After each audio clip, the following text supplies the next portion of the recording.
Isang mapagpalang araw po sa ating lahat. Ako si Godfrey Quezon and this is my devotion for today, February 13. And ang topic po natin ngayon is, ano ang hinihingi sa atin ng Diyos natin ngayon? Or ano ang hinihingi sa iyo ng Diyos ngayon? Christian ethics. So, ang scripture po natin for today is Micah chapter 6 verse 8. Babasahin ko po. He has shown you, O mortal, what is good, and what does the Lord require of you? To act justly and to love mercy and to walk humbly with your God. So, explain ko lang po dito yung context behind Micah chapter 6 verse 8 kasi yung background po nito is yung si Prophet Micah po lived during a time where Israel and Judah were full of corruption, injustice, tsaka adultery, diba? So yung mga mayayaman po is oppress po yung mahihirap, and yung mga leaders po kung ano-ano po yung pinagagawa, and yung mga tao po is nag-worship po sila sa mga Diyos-Diyosan.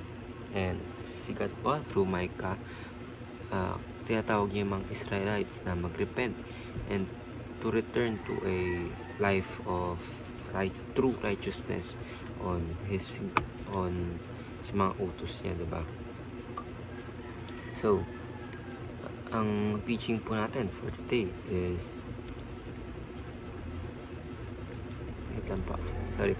So, ang teaching po natin, God's moral law brings beauty to the world, diba? So, ibig sabihin po niya na kapag sinusunod po natin yung batas ng ating Panginoon, it will lead us to peace and by kaayusan, and it leads us to righteousness, diba?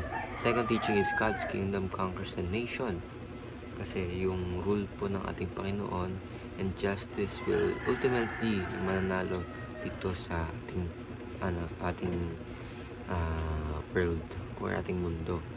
Third teaching is all the nations will submit to God's moral law. Sa isang araw ngayong parating na araw, diba? One day all of us will recognize God's authority and righteousness. So, paano po i-apply natin ito sa ating mga buhay? Work for Christ's kingdom. Ibig sabihin, live in a way na kung saan napropromote or napapakita natin yung righteousness ng ating Panginoon, yung worthiness ng ating Panginoon.